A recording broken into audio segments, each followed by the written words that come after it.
Ok, entonces estamos. Ujú. Ok, bueno. Entonces, buenas tardes. Eh, a ver, porque es que estoy en una oficina y está un poco oscuro, entonces estoy con una lámpara ahí para ver. Ok, vamos a ver, ahí estamos. Ok, entonces, bueno, continuando con el programa que Sheila nos ofreció a muchos de los asistentes, quiero darles un poco sobre principios básicos de endoscopía. En realidad, em, es como su nombre lo dice, muy básico, pero tiene tal vez algunas cosas que les interese dependiendo del nivel de residencia. Yo sé que para muchos tal vez la endoscopía no es algo como muy interesante y tal vez hasta un poco aburrido. Entonces traté de hacer la charla como lo más entretenida posible para que tratar de que todos pongan atención un poco y no aburrirlos mucho, ¿verdad? La endoscopía por mucho tiempo ha sido algo que ha llamado la atención porque mucha gente tenía malestares, dolores y no se podía explorar de una forma correcta. Para nosotros como cirujanos es importante entender sobre la endoscopía, no solo porque nosotros vemos los órganos por fuera, sino porque con la endoscopía tenemos la posibilidad de verlos por dentro. Y si podemos hacerlo nosotros, mejor. Y si no podemos hacerlo nosotros, por lo menos tratar de que otras personas lo hagan para nosotros beneficiar al paciente. Entonces, bueno, para empezar un poquito de los objetivos, si tienen alguna pregunta, me alzan la mano, me avisan.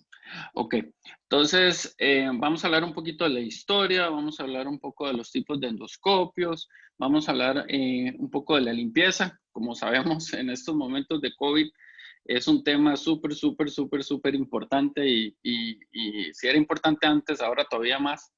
Y vamos a hablar un poco de muchos de los procedimientos que se pueden hacer. En realidad, pasé pensando como una semana los procedimientos y me acordaba de uno y venía y lo apuntaba. Y después otro día me acordaba de otro y venía y lo apuntaba. Entonces, porque son muchos las cosas que se pueden hacer y muchas veces nosotros como cirujanos no estamos tan pendientes de esta posibilidad de poder hacerlo para endoscopía. Y hay muchas cosas que podamos hacer. Y algunas de las conclusiones. Para empezar un poco de la historia, en 1865 es el primer dato sobre el uso de endoscopía. O para hablar, endoscopía es ver dentro de un órgano. Entonces, de Sormeaux en 1865 con un endoscopio rígido logró ver una vejiga. Entonces, eso fue como el principio de la endoscopía. En 1867, Kussmaul contrató o localizó a la gente esta que trabaja en los circos, que tragan espadas, porque tienen esófagos muy grandes. Entonces empezó a hacer experimentos con ellos y empezó a meter tubos en el aparato rígidos, en el aparato digestivo, para poder examinarlos por dentro. Como ellos estaban acostumbrados a hacer esto, no tenían tantas molestias.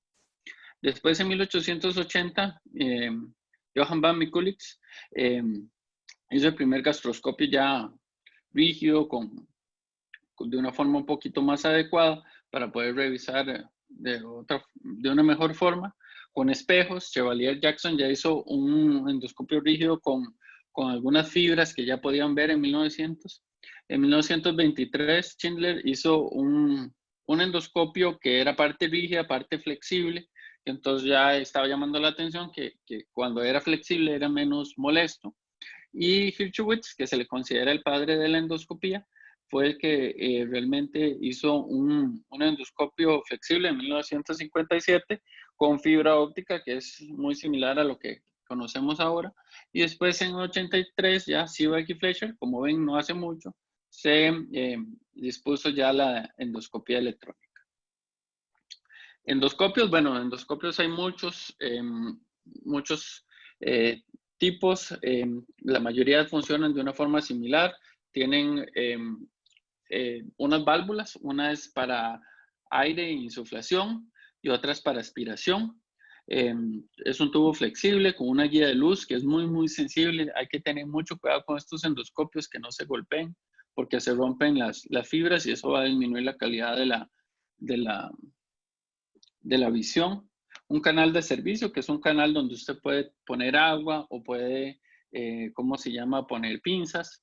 Generalmente una punta flexible y tienen una rotación, ¿verdad? Es digamos, un tambor, por decirlo así, grande, que hace para movimientos de arriba hacia abajo de la punta, y digamos, el tambor pequeño, que es para los movimientos laterales, izquierda y derecha, y tiene una palanca para ponerlo rígido, dependiendo de si usted ocupa mantenerlo en una posición. Los gastroscopios pueden ir la punta del diámetro puede ir de unos 8 a 11 milímetros, ahí lo ven en la foto, 10.8, y un colonoscopio de 15 milímetros. ¿Por qué es importante esto? Porque si ustedes ven un paciente que tiene un síndrome pilórico y no logró pasar el gastroscopio, significa que tiene menos de 11 milímetros de diámetro el píloro y por lo tanto no se puede pasar. Eso es para tener una idea. De vez en cuando, el colonoscopio es más ancho de 15. De vez en cuando esos milímetros hacen la diferencia. Si tenemos un colonoscopio, ¿verdad? Y no puede pasar, a veces los rectoscopios son más delgaditos y entonces se pueden pasar por diferentes estrecheces. Esta es una foto de la anatomía del endoscopio flexible, ¿verdad? Esta parte es donde se conecta la torre. Este es el endoscopio como tal, donde uno lo tiene, el cuerpo, ¿verdad? Toda esta es la parte del tubo. Esta es la parte que tiene una mayor flexión, ¿verdad? Y con la terminal. ¿Verdad? Hay nasogastroscopios como el que se ve a la derecha, que es muy, muy delgado, que lo podemos utilizar para estrecheces, pacientes con cáncer de laringe o faringe, que cuesta pasar un poco, entonces podemos usar estos que son más pequeños. Los duodenoscopios, que es la foto a la derecha hacia abajo, recordar que el duodenoscopio tiene una visión lateral que es diferente al gastroscopio, ¿verdad? Que es una visión frontal para poder ver mejor la papila del duodenoscopio es mucho, mucho mejor. Se ocupa de una técnica un poquito diferente para hacer este estudio. El enteroscopio es el que está a la izquierda hacia abajo. Es un tubo muy, muy largo con un sobretubo. Y el enteroscopio que estamos viendo aquí es un enteroscopio de doble balón. Y lo que se hace es que todos sabemos que el intestino delgado es una porción muy, muy difícil de explorar. Entonces, lo que hace este tubo es que conforme va pasando, se infla uno de los balones, se pasa el sobretubo para extender un poquito más el tubo y va a tener mayor extensión, se infla el otro tubo, desinfla el otro y entonces así va avanzando, inflando y desinflando los balones para poder avanzar en el intestino delgado y así poder examinarlo de una forma completa. Las enteroscopías se pueden hacer por boca o por el recto. En cuanto a la imagen, esto es un poco complejo. Prácticamente cada filmina o cada tema que vamos a ver se pueden desarrollar, cada uno de esos temas se puede desarrollar prácticamente una hora. Entonces son temas muy, muy complejos que voy a tratar de hacerlos simples para abarcar la mayor cantidad de cosas posibles en una charla de solo una hora. No podemos, ¿verdad? Pensar que con solo una hora vamos a abarcar todo lo que es la endoscopía. La endoscopía es demasiado grande y compleja, ¿verdad? Entonces no podemos abarcar todo en este momento.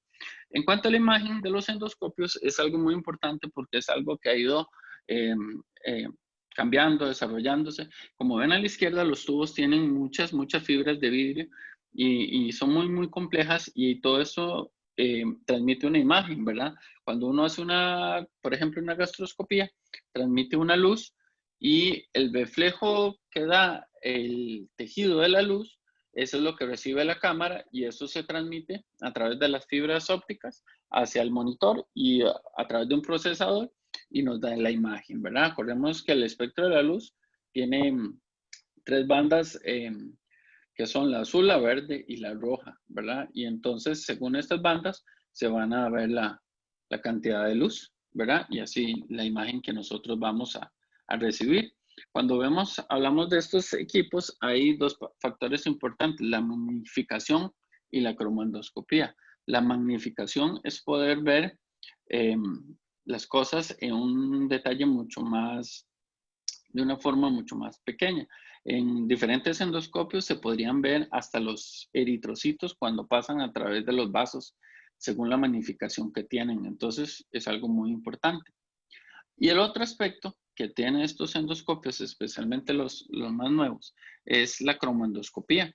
La cromandoscopía es una forma, en este caso vamos a hablar de la cromandoscopía electrónica, porque también está por tinciones.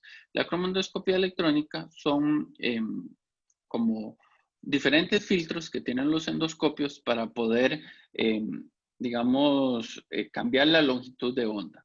Entonces, si ustedes han visto en algún estudio endoscópico, a veces, dependiendo uno del lugar, uno puede poner diferentes colores en el monitor. Al poner diferentes colores, lo que está cambiando es eh, la, digamos, la longitud de onda para así poder identificar o magnificar diferentes aspectos. Digamos, por ejemplo, vean la foto de la izquierda. Si yo quiero una onda más corta, yo puedo visualizar de una forma más adecuada las características de las glándulas a nivel de la mucosa. Pero si yo quiero ver los vasos, necesito una longitud de onda un poquito más penetrante, más larga. Entonces, cambio el filtro y pongo ese tipo de longitud para ver los vasos. Entonces, es la cromandoscopía en diferentes equipos. Por ejemplo, en el Olympus se llama NBI, Narrow Band Imaging, que lo que hace es disminuir el lumen del endoscopio para focalizar la luz y así crear una mayor longitud de onda. Y en otros equipos como el Pentax se llama iScan y en el Fuji se llama FAIS. Entonces, estos diferentes compañías iniciaron con diferentes tipos de cromandoscopías y son formas de detectar de una forma diferente las lesiones. Y cada vez mejor visión. Es increíble lo que ha ido mejorando la exactitud y la definición de estos equipos. Hablando un poco sobre los accesorios que tenemos a disposición, que también son muchos, tenemos diferentes tipos de pinza, tenemos pinza de asa fría, de asa caliente, tenemos cepillos, tenemos pinza de biopsia, tenemos agujas de inyección, tenemos papilotomos, tenemos un montón de accesorios que podemos usar y que vamos a ir viendo. También tenemos trampas de succión, digamos si resecamos un pólipo muy pequeño, lo podemos succionar y llega a la succión del endoscopio. CAPS, los diferentes CAPS, que son estas bolitas de plástico que se van acá, los CAPS se usan para diferentes cosas. Alguna gente lo usa totalmente para todas las colonoscopías y se usa para hacer magnificación cuando se encuentran lesiones. También ayuda a evitar las perforaciones, son mucho menos frecuentes cuando se usan CAPS. También ayuda a ingresar a la válvula ileocecal. El hecho de ingresar a la válvula ileocecal en la colonoscopía, por ejemplo, es un criterio de calidad de colonoscopía que también ayuda. Y también para algunos procedimientos como la disección submucosa endoscópica también usamos estos CAPS. Los sobretubos se pueden usar en algunos casos también que son para proteger la vía aérea. Los diferentes protectores bucales, obviamente necesitamos camillas que sean adecuadas para hacer esto y un sistema de reporte adecuado para reportar los estudios, que ojalá incluyan las imágenes, ¿verdad? Estos CAP que ven como de diferentes colores, como pelitos, es un CAP un poco reciente que salió hace como 3 años, que es una forma de separar los pliegues para poder examinar más. Se dice que ayuda a aumentar la detección de adenomas, pero hay algunos estudios un poquito contradictorios en cuanto a eso. Bueno, las unidades electroquirúrgicas es como el BOVI, ¿verdad? O los diferentes equipos que nosotros tenemos en el quirófano, ¿verdad? Este que está aquí, que dice IC300, es un Herbe mucho mucho más antiguo, ¿verdad? Es como un body viejo de los que teníamos antes. Y entonces, ¿cómo se llama? Es uno que todavía hay uno en la sala de endoscopía, ya no se usa tanto, ¿verdad? Cada vez hay mejores equipos.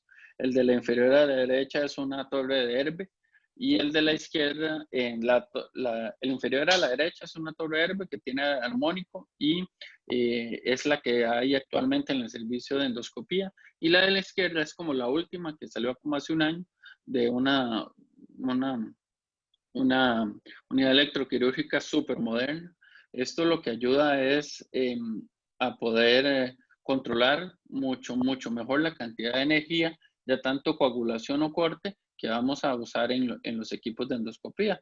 Es diferente a una cirugía, ¿verdad? Y se ocupan diferentes efectos y en diferentes ocasiones. Entonces, usted puede programar en estas unidades los diferentes cosas que quiera hacer. Si es un pólipo de tanto tamaño, usted puede programarlo para ese tipo de restricción, o si va a hacer algo más grande, puedes ponerlo también. Entonces, ya son montos fijos y así usted ayuda a controlar la cantidad de energía que fluye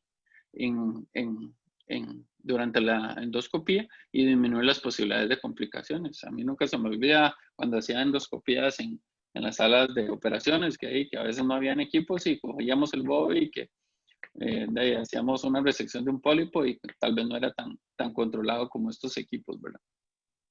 También tenemos la posibilidad del uso del argón plasma.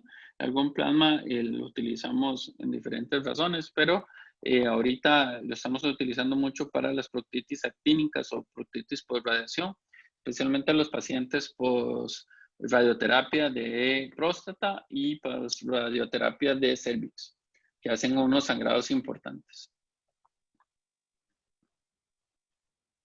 Un poquito de café porque si no, ¿qué va? Bueno, en la era, ¿verdad? Del COVID sabemos que es muy importante el equipo de protección. Tal vez en un tiempo atrás se tomaba a la ligera la protección en las endoscopías. Ahora esto ha cambiado muchísimo. Se habla de los gorros desechables, el protector, una mascarilla, ojalá N95, dobles guantes, patas desechables.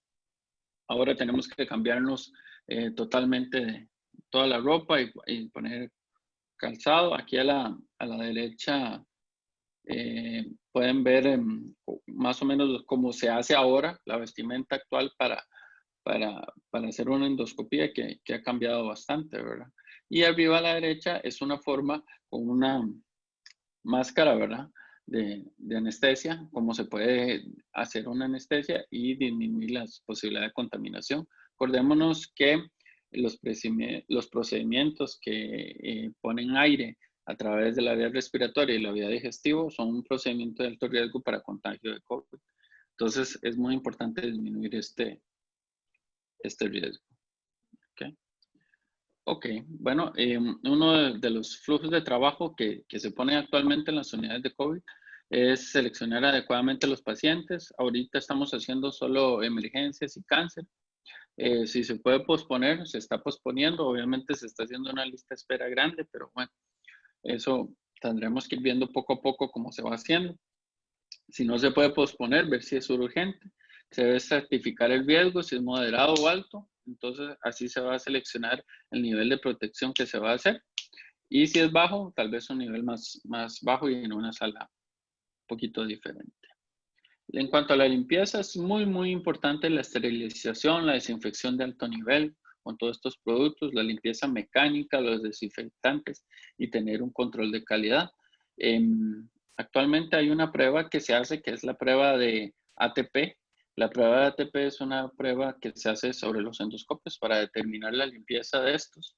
Y en un estudio reciente que hicimos se demostró que la prelimpieza es la limpieza que se hace en el endoscopio apenas se termina el estudio y se hace ahí mismo en la sala. Y lo que se hace es aspirar un desinfectante y se ha visto que si esta prelimpieza se realiza, puede disminuir un 30% el grado de suciedad de los endoscopios. Entonces es algo muy importante y es algo que obviamente se está trabajando más ahora. Hace unos años hubo un problema con unos duodenoscopios que se encontraron que por la forma del duodenoscopio era más difícil limpiarlo y se habían hecho cultivos y se había encontrado un tipo de pseudomonas multiresistente. Llegó hasta un nivel de limpieza, ¿verdad? Difícil y llegaron hasta inventar duodenoscopios desechables, ¿verdad? Por todo esto. Esto es un poquito para que tengan la idea de la limpieza que se les da a estos endoscopios. En realidad es un proceso de aproximadamente de unos 30 minutos que se le da el endoscopio. Por eso es importante tener una gran cantidad de estos. Esto es algo que ha ido cambiando también de forma importante.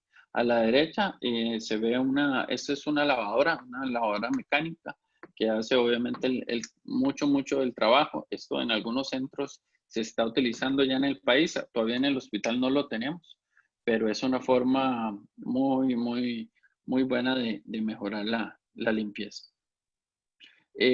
Siempre hay que acordarse, ¿verdad?, que las endoscopías implican sus riesgos y deben tener sus indicaciones, aunque es un procedimiento, perdón, que se hace mucho, como cualquier otra cirugía, tiene que tener sus indicaciones y como cualquier otro procedimiento puede tener sus riesgos. Uno ha visto perforaciones en colonoscopías de rutina, ha visto perforaciones en CPRs, ha visto también en gastroscopías, ¿verdad? Entonces, siempre que pensemos un procedimiento, tenemos que presentar, bueno, realmente está indicado, realmente el paciente se va a beneficiar o se debe asumir ese riesgo o no. Entonces, todo esto es algo que hay que pensar si está indicado o no está indicado, porque nadie quiere una complicación para un paciente, ¿verdad? Y sabemos que las complicaciones están, ¿verdad? Especialmente si se usa una sedación, ¿verdad? En muchos lugares, en algunos lugares se usan anestesiólogos, en otros enfermeras entrenadas, pero siempre existe el riesgo, ¿verdad? De la sedación. Cada vez a la gente le gusta menos hacérselo despierto y obviamente porque es muy molesto, pero siempre existe el riesgo de hipoxia, ¿verdad? Se usa midazolam y propofol y entonces también existe riesgo sobre eso. Puede haber aspiración si el paciente ha estado vomitando o si comió de una forma reciente. La posibilidad de sangrados, de perforaciones, como ya dijimos, y pacientes también con arritmias, ¿verdad? Que pueden presentar un paro. Es muy importante educar al paciente, decirle sobre todos estos riesgos, que haya un consentimiento, ¿verdad? A veces nos enfocamos más en hacer un procedimiento y no le explicamos al paciente. Entonces, es muy importante, es igual importante que una cirugía y siempre tener un consentimiento y que el paciente sepa que existen riesgos y tal vez no tanto, pero siempre existe un riesgo de que algo pase mal, ¿verdad? La preparación, por ejemplo, en la colonoscopia es algo muy importante. Si el paciente no se toma una preparación, a veces no tiene sentido hacerle un procedimiento si no es urgente, ¿verdad? Sino porque no va a estar bien preparado y vamos a tener que volverlo a preparar. Vamos a asumir un riesgo de hacer un procedimiento y después va a haber que volverlo a hacer. Siempre hay que hacer un monitoreo adecuado del paciente, ¿verdad? Y un poco de la sedación que ya hablamos sobre lo que se utiliza. En cuanto a los procedimientos, bueno, hay procedimientos que son solo diagnósticos, hay procedimientos que son diagnósticos y terapéuticos y hay procedimientos que se van enfocados solo hacia la terapia. Entonces, vamos a empezar un poquito con los procedimientos. Bueno, las ligaduras de varices es un procedimiento que es muy importante, es un procedimiento que se hace con frecuencia, especialmente los pacientes hepatópatas, ¿verdad? Que llegan con varices. Ahí es una forma de prevención, ¿verdad? Antes de que el paciente sangre, se debe hacer esta ligadura para evitar complicaciones en pacientes que van a ser posibles receptores de un hígado. Se hacen ligaduras para evitar que haya un sangrado en forma posterior, ¿verdad? O si el paciente viene con una varice sangrando, también se puede hacer una ligadura. A nivel gástrico también pueden haber varices, ¿verdad? Que son como aquí la A y la B. Son varices que por su lugar no es factible hacer una ligadura por su tamaño. Entonces lo que se usa actualmente y lo tenemos disponible en el hospital es hacer una escleroterapia con cianocrilato y funcionan bastante bien. Lo que hace es La escleroterapia hace un coágulo con este pegamento de cianocrilato y eso disminuye el sangrado. En la parte hay que tomar todos los ejemplos, hay que hablar de todo. Otro procedimiento que se puede hacer es el balón, ¿verdad? El balón en los aspectos gástricos, ¿verdad? Puede disminuir de peso, es algo que es algo temporal, obviamente. En algunos casos se puede utilizar como un proceso antes de la cirugía, ¿verdad? Y es, digamos, si el paciente está muy, muy, muy gordo y es muy riesgoso hacer la cirugía, se podría poner un balón, disminuyen de peso y después ya se puede hacer una cirugía tal vez como la manga. Cuanto a los stents, hay de diferentes tamaños, forma y lugares. Se pueden poner en esófago, en estómago, en duodeno, en colon. Hay recubiertos, no recubiertos. Los recubiertos, totalmente recubiertos, tienen mayor posibilidad de migración, ¿verdad? Ya entonces alguna gente prefiere parcialmente recubiertos. Los stents generalmente se utilizan para problemas de malignidad, ¿verdad? Neoplasias avanzadas, no son resecables para ayudar. Se puede disminuir la migración de los stents aplicando una sutura endoscópica. El stent este que ven aquí a la derecha es un stent de absorbible de polidoxanona, ya está en el país. En el hospital creo que todavía no lo tienen, pero es un stent que se puede poner en estrecheces benignas y dura más o menos como unas 6 a 8 semanas en absorberse. Es algo un poquito nuevo y también un poco interesante, ¿verdad? Y básicamente. También está la posibilidad de la cápsula endoscópica, ya desde hace un tiempo lo tenemos disponible en el hospital. Eso, como lo ven, es una capsulita con una imagen. Hay cápsula endoscópica de intestino delgado o de colon. La cápsula usualmente la utilizamos para ver lesiones de intestino delgado, a veces tumores neuroendocrinos o sangrados a nivel de intestino delgado, ¿verdad? Nos puede ayudar un poco. Es una cápsula que el paciente se lo traga, después se pone un equipo que es como un holter, ¿verdad?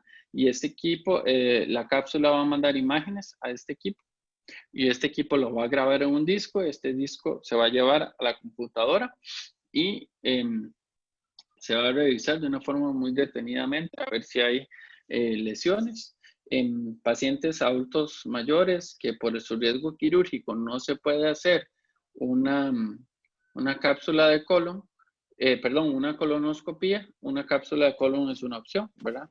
Que eso obviamente un poco es más diagnóstico, no va a tomar biopsia, pero nos podemos dar una idea de si hay una lesión en ese paciente. Hablando un poco de la CEPRE, ¿verdad? La CEPRE es un estudio, como ya hemos visto, tiene sus posibles riesgos. Se utiliza para extraer litos de la vía biliar. También se puede usar para poner stents.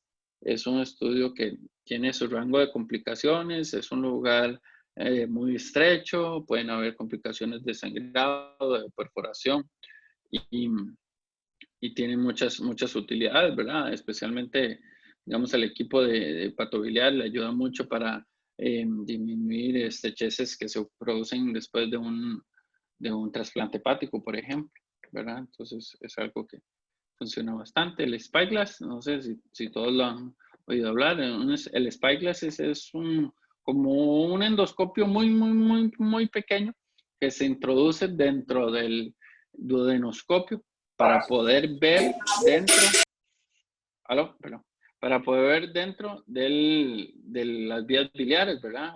El Spyglass, creo que se han hecho casos en el hospital y creo que en el hospital de Cartago también tienen, y es como hacer una coloscopía para poder revisar exactamente el tipo de lesiones y si hay piedras o no en los conductos. Es importante.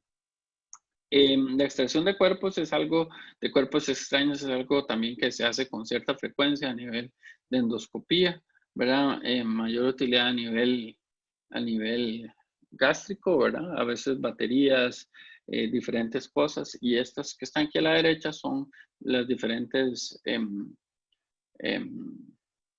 pinzas que se utilizan para extraer monedas, de todo, ¿verdad? Ha pasado, ¿verdad? Entonces, es importante. Este caso es un caso que hace poco, como ustedes ven ahí, como el, ¿qué?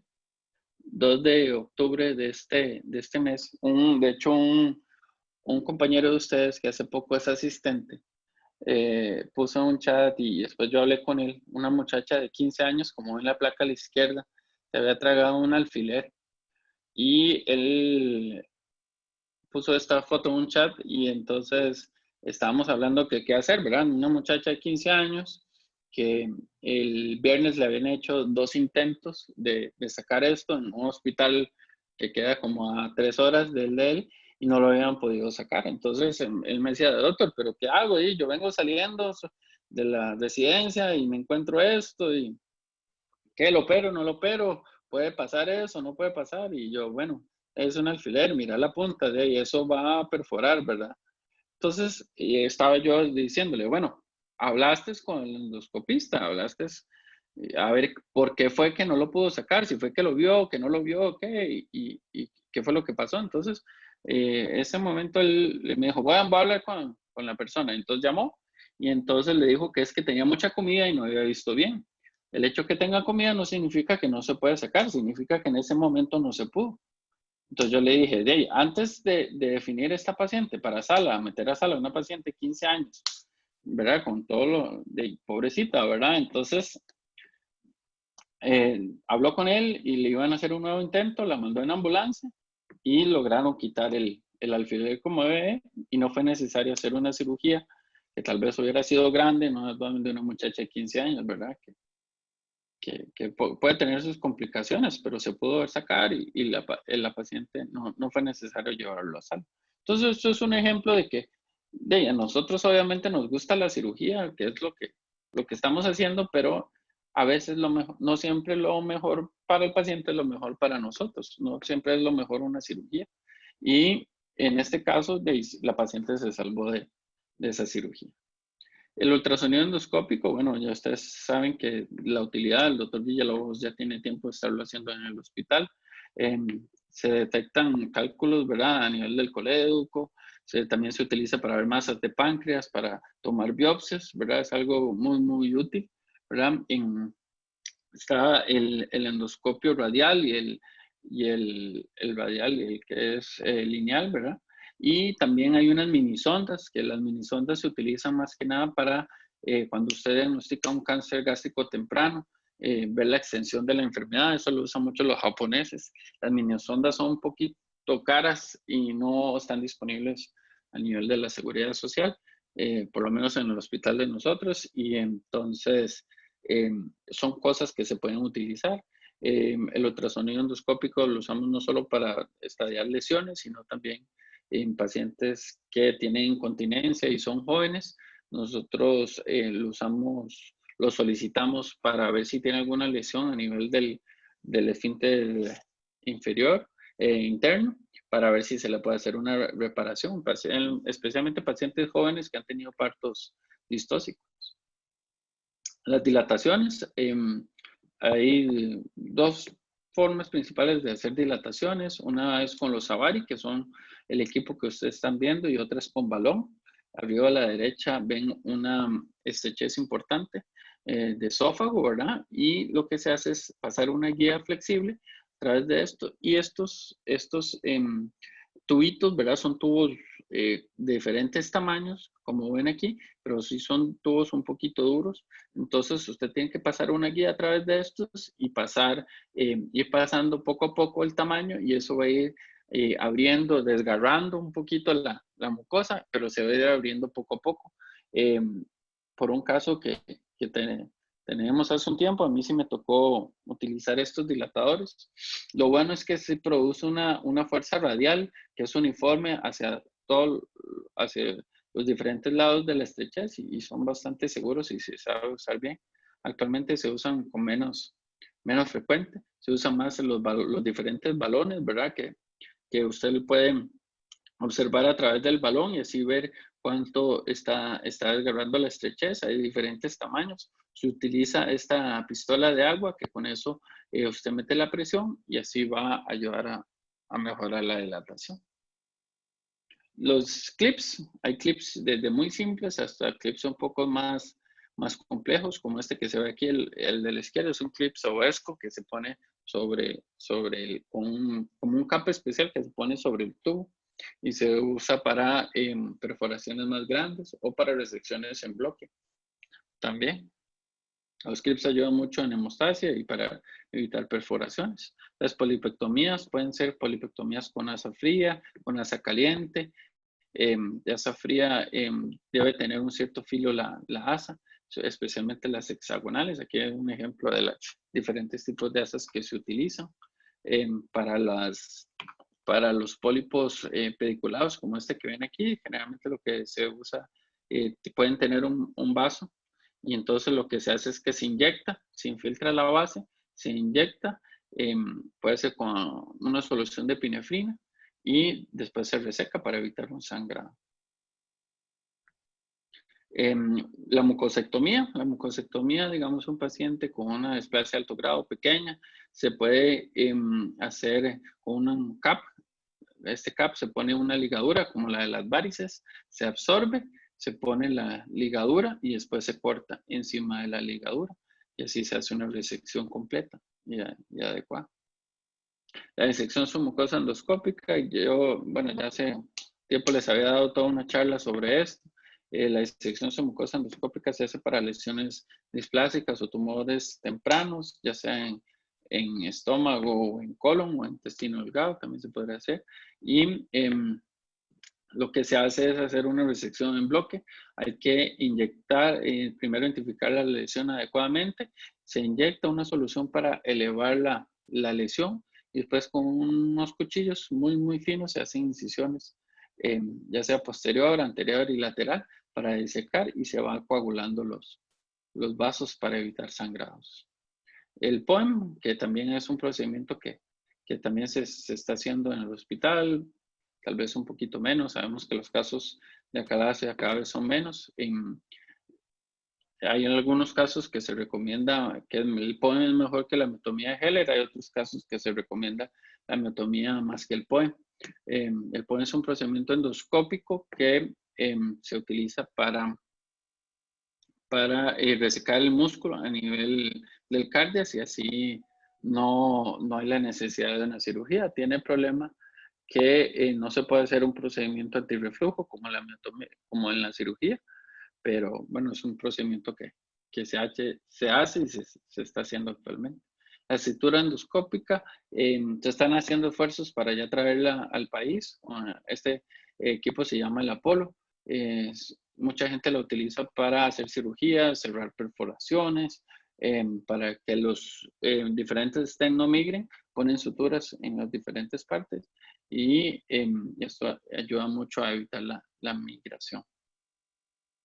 La endoscopía transoperatoria es una herramienta que tenemos nosotros los cirujanos y no siempre la utilizamos por diferentes factores, pero tenemos que acordarnos que siempre hay un endoscopista de disponibilidad y si es necesario se puede solicitar. ¿En qué casos se pueden hacer endoscopías transoperatorias? En enfermedad inflamatoria intestinal, como en diferentes tipos de estrecheces, en sangrado de origen desconocido. A veces ha pasado que tiene un paciente un sangrado gástrico que no se sabe exactamente dónde es. Se realiza un lavado y se hace una endoscopía en sala, se trata de localizar, se sutura en ese lugar y el paciente se le ayuda. En la cirugía bariátrica, ¿verdad? Después de hacer una manga se puede verificar el tamaño del pouch, ¿verdad? Que se queda a nivel del estómago y ver que no haya ninguna dehiscencia. Se puede identificar de forma visual y también de una vez le hace la prueba con aire para ver que no haya ninguna fuga. La miotomía de Heller, algunos médicos les gusta hacer la endoscopía transoperatoria y verificar que el cardio esté totalmente relajado, que no haya ninguna resistencia al paso, que tampoco hayan perforaciones. En algunos médicos en las funduplicaturas solicitan una endoscopia transoperatoria para ver qué tan tenso no está la funduplicatura. En algunos pacientes con anatomías alteradas que tuvieron alguna lesión de viabilidad y tienen lo que nosotros le llamamos chimenea, ¿verdad? Alguna a nivel, el intestino delgado, a nivel de la pared abdominal, se utiliza a veces para poder localizar la viabilidad de una forma más fácil. Entonces, en esos casos se puede hacer como un tipo de CPR, digamos, a través del intestino, ¿verdad? Y en pacientes con cirugía colorectal, algunos médicos que hacen endoscopía y que también hacen este tipo de cirugías, después de hacer una resección anterior baja, una sigmoidectomía, entran, verifican cómo está la anastomosis, a ver si tienen alguna fuga, se ha detectado fugas hasta un 5%, 5 al 7% de los pacientes, y sangrados, a veces la línea de grapa puede quedar sangrando, y hasta un 10% de pacientes se ha visto que esto puede pasar, y si es así, pueden poner unos clips para evitar que sangre, pero podemos evitar complicaciones haciendo la endoscopia transoperatoria. Algo de lo nuevo, ¿verdad? Un poquito ya llegando al final, es la inteligencia artificial. Hay diferentes sistemas que se están usando, que se están experimentando, que se están haciendo pruebas para que identifican diferentes tipos de lesiones. Este es uno, el CAD-AI. Hay otros, ¿verdad? Que ayuda a un endoscopista a hacer. Mucha gente dice que si usted compara una endoscopia de alguien que está empezando a esto, le puede ayudar mucho. A los expertos puede ser que tal vez ya no, pero sí tiene ciertas limitaciones. Si el paciente no tiene una adecuada limpieza del colon, puede tener falsos positivos, ¿verdad? Y entonces, o detectar más lesiones de lo que realmente son. Entonces, como todo, ¿verdad? Son sistemas que se les pusieron una base de datos de fotos por ejemplo, así el sistema lo que hace es comparar las lesiones que está detectando en ese momento con las fotos que tiene y así detecta las lesiones, ¿verdad? Pero es algo que se está manejando, que se está usando, que ya está empezando y cada vez se oye más. Este año en marzo que estuve en Brasil, presentaron un sistema de estos y ya se están haciendo los primeros trabajos. Creo que ocupa perfección, pero va a ir poco a poco. Este es un sistema muy interesante. De hecho, hace poco el doctor Suárez, de hecho, me mandó una información sobre este sistema. Es un sistema que hace colonoscopías por medio de una sonda. Usa imanes. Ya se ha hecho experimentos en laboratorios con animales y se hace una colonoscopía con un robot que por medio de imanes lo va llevando y va examinando todo el colon y va empezando. Es algo que se está haciendo, es como lo último que se está haciendo, ¿verdad? Imagínense hacer una colonoscopía así por un robot y no que sea una persona. Obviamente hay casos de casos, ¿verdad? Hay casos fáciles, casos difíciles, pero es algo que se está empezando a hacer y es importante saberlo. En cuanto a las conclusiones, ¿verdad? La endoscopía, lo que quiero es que sepan es que la endoscopía tiene múltiples aplicaciones para el cirujano. Nos puede ayudar muchísimo a sacarnos de muchos aprietos y creo que al final lo mejor es para el paciente y si la cirugía no es lo mejor, bueno, que se trate de otra forma, pero que lo ayude. Creo que se deben conocer los posibles usos, ¿verdad? Ya sea diagnósticos y terapéuticos de toda esta disponibilidad, que a veces no pensamos en ella. Y la inteligencia artificial y la endoscopia tienen un futuro muy interesante, ¿verdad? Que es algo que se está desarrollando y que puede llegar a ayudar mucho, ¿verdad? Y por último, este slide de un robot, ¿verdad? Que habla un poco sobre la inteligencia artificial, ¿verdad? Entonces, no sé si, Jay, no sé si ya terminé. Bueno, muchas gracias. Sí, si tienen preguntas o ¿qué hago? ¿Dejo de compartir? Okay. Como quieras. Hay algunos que han dejado la pantalla y otros que se ponen ellos. Entonces, como se sienta más cómodo. Doctor, yo tengo una pregunta. Sí. ¿Usted ha tenido alguna experiencia con o ha utilizado la inmunofluorescencia digamos, como cuando se hace cirugía colorectal o ese tipo de cosas? ¿Has escuchado algo? No sé si... No, he visto la inmunofluorescencia, he leído artículos y he visto estudios que han mostrado beneficios, pero más que nada en la laparoscopía, digamos, en pacientes. Alguna gente había dicho, y de hecho creo que se habló hace poco en el último congreso, que alguna gente lo estaba utilizando en todas las vesículas laparoscópicas para poder identificar adecuadamente la vía biliar y evitar las lesiones de la vía biliar, ¿verdad? Ujú. ¿Verdad? Pero eso es básicamente, había leído hace tiempo que se estaban usando y que sí ayudaba. Aquí en el país, creo que la parte de inyección no es tanto, sino el equipo para identificarlo. Pero no sé, bueno, Che, no sé si sabe un poco más de eso. Sí, de eso hay Sí, un montón de ¿verdad? aplicaciones. Lo Ujú. que nos detiene en el país es que el verde indocianina no lo ha aprobado el ministerio, entonces Ah, ok. esa que lo haya podido traer, pero porque digamos, todos los equipos tienen su pantalla y todo, porque lo que se usa es este filtro especial y Ujú.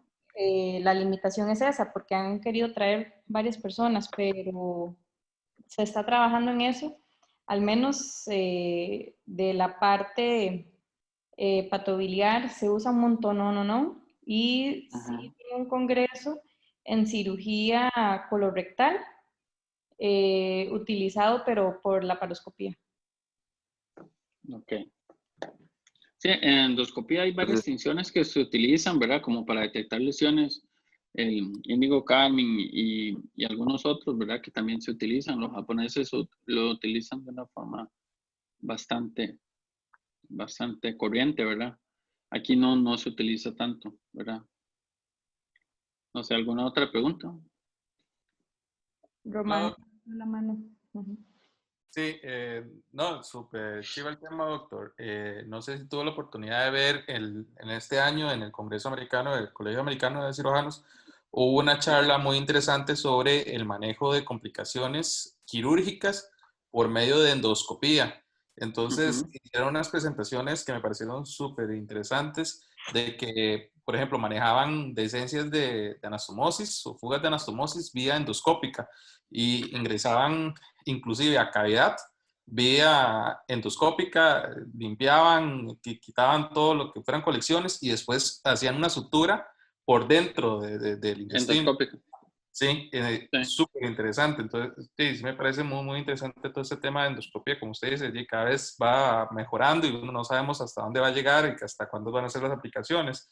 Y me gustaría preguntarles si en algún momento han pensado incluir la endoscopía en el, digamos, como que uno rote o que por lo menos tenga experiencia en la parte endoscópica por parte del posgrado o por parte de... No sé, digamos, habría que preguntarle tal vez bueno, al doctor Roldán o al doctor Sánchez Cabo, ¿verdad? Yo creo que el doctor Sánchez Cabo es una persona que le gusta mucho la endoscopía y que está muy enfocado hacia esto. Uno de los problemas es que se ha estado utilizando el mismo programa esto desde hace mucho tiempo y no se ha enfocado mucho a esto. Yo creo que tal vez, muy probablemente en el futuro el doctor Sánchez vaya a incluir esto, ¿verdad? Pero, pero es importante, digamos, si ustedes ven los currículums de los cirujanos en Estados Unidos, ellos, la endoscopía es parte de eso. Y tal vez algunos no se dedican a eso, pero sí muchos hicieron de esto. Digamos, si ustedes hablan con la doctora Gutiérrez, ella me decía que ella se formó allá en Estados Unidos, que ella hizo endoscopía. Obviamente no se dedicó a eso y se dedicó a otras cosas, pero que ella sabe utilizar un endoscopio, ¿verdad? Entonces, de ahí es algo que con el tiempo creo que puede ser que cambie. Sí. No sé, ¿alguien más? Y algo que le quería agregar también a Román, que es más chiqui en el servicio. Ujú. Bueno, inclusive creo que ni Fabiola ni Kevin estuvieron, no estoy segura. No sé si alguien se acuerda, bueno, ellos dos, que son los más grandecitos de Merian, creo que tal vez ellos dos sí, que ella se trató de manera endoscópica una fuga y se le puso un stent. O sea que Ujú. sí se ha intentado pues avanzar en eso. Ese que me acuerdo el caso, ¿verdad? Que Sí. lo tenía ahí documentado y me acordé ahorita Presente. que, Sí, que claro. bien, ¿verdad? Nos dio un montón de tiempo y al final, dice, tuvo sí la complicación de que el Ujú. como estaba a la mitad, digamos, la mitad fuera porque estaba en una ostomía y lo que se quería en ella era salvar la mayor cantidad de intestino, ¿verdad? Porque ya había tenido múltiples resecciones intestinales. Al final el stent se movió un poco porque no se podía suturar por todo lado, ¿verdad? Sí. Pero nos ayudó bastante a ganar mucho tiempo y ya posteriormente poder conectarla de manera exitosa, tanto que ella ahora anda ahí, pesa como el Sí, doble y todo. claro. Sí, Pero claro, definitivamente fue un logro esa muchacha. sí, sí, entonces, de poco a poco, ¿verdad, Doc? Porque Sí, tener los insumos y estar ahí pellejeándola, sí. como es. El sistema este de sutura, el Apolo, uno puede ir a hacer cursos afuera. Por un tiempo había una como negación, como dijeron que para ellos no era rentable porque es alto costo, ¿verdad? Entonces que probablemente no lo iban a adquirir mucha gente. Entonces, como que ellos no se preocuparon. Cada vez hay más gente que está cambiando y hay gente que está interesada en traer esto. Y yo creo que en algún momento se va a traer y es algo que puede abrir algunas puertas, ¿verdad? Y se pueden utilizar algunos pacientes, ¿verdad?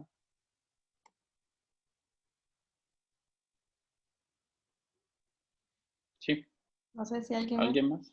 yes, o comentarios. Fabi, no sé, Fabi, sí, tal vez que ha tenido su experiencia ahora ya en Cartago, no sé si quiere comentar algo. Porque si quiere Hola, verlo, hay que ponerle aquí. Hola, hola, Fabi.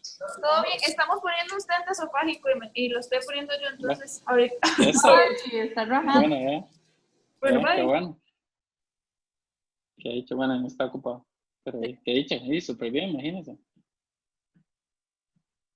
Sí, ¿ves? Entonces, yo creo que eso es parte definitivamente del cambio que tiene que haber en el programa, ¿verdad? Cada Sí, vez claro.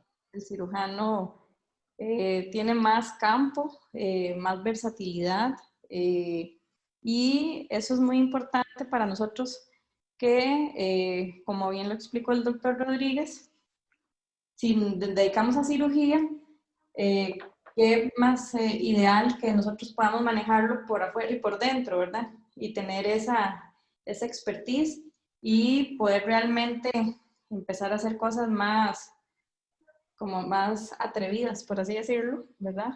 Más innovadoras Sí. para poder ayudar al final. Sí, es muy interesante, ¿verdad? Porque uno como cirujano piensa mucho en fuera del estómago, en las cosas que usted puede hacer afuera, ¿verdad? Por la paroscopía y de forma abierta, ¿verdad? Pero cuando te metes a este mundo de la endoscopía, entonces empiezas a ver una forma diferente de hacer las cosas, ¿verdad? Te pones a ver una forma por dentro y entonces que eso te da un poco una visión diferente, ¿verdad? Que también puede ayudar a los pacientes,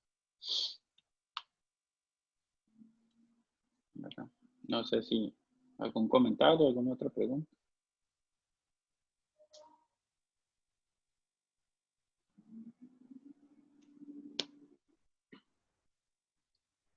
Yo creo que ¿Todo bien? ya entendieron todo. Y bueno, Sí, muchas gracias por la charla. Yo creo claro, que inclusive esta es una charla que usualmente, y lo digo con experiencia propia, uno como residente no tuvo y a veces uno no, digamos, no llega a saber el alcance que se pueden tener con todo este conocimiento, ¿verdad? Entonces, muchísimas gracias porque creo que también abre una puerta y cada vez es más común, como comentamos, los cirujanos que hacen endoscopía de las diferentes áreas y que es un excelente complemento. sí, Entonces, claro. creo que No, y si hay gente, digamos, de Fabi y digamos, a mí la verdad me costó mucho eh, hacer esto de endoscopía. Yo hice 2 años de endoscopía y fue bastante difícil. Uno pega con muchísimas barreras de muchos diferentes lados, hasta propios, ¿verdad? En realidad, si hay alguien más que le gusta y Fabio ahí, y si a alguien más le gusta la endoscopía, que se motive y que busque las formas de hacer las cosas y si uno puede tratar de ayudarlos a buscar cómo formarse y cosas, uno puede tratar de ayudar dónde pueden ir o qué pueden hacer y la idea es eso, ¿verdad? Yo creo que es un buen complemento para los cirujanos y a alguna gente le gusta, a alguna gente no le gusta, pero de que es una herramienta muy, muy útil lo es y cualquiera y está a disposición. Y si no lo puedes hacer vos, sabes que se puede hacer y que alguien más lo puede hacer, ¿verdad? Bueno. Bueno, chicos, no sé si alguien Entonces, más, y si no, para despedirnos. bueno, muchas gracias, Gracias. y nos vemos a los chicos ahora de lo de Sages, ahora si se pueden conectar, entonces para empezar la otra. Bueno, perfecto. Muchas gracias por estar y ojalá que les haya gustado. Si tienen una pregunta o alguna consulta, que me la hagan saber ahora o en estos días. ¿Está bien? Bueno, Chay. Listo, gracias. Listo, que les vaya bien. Adiós.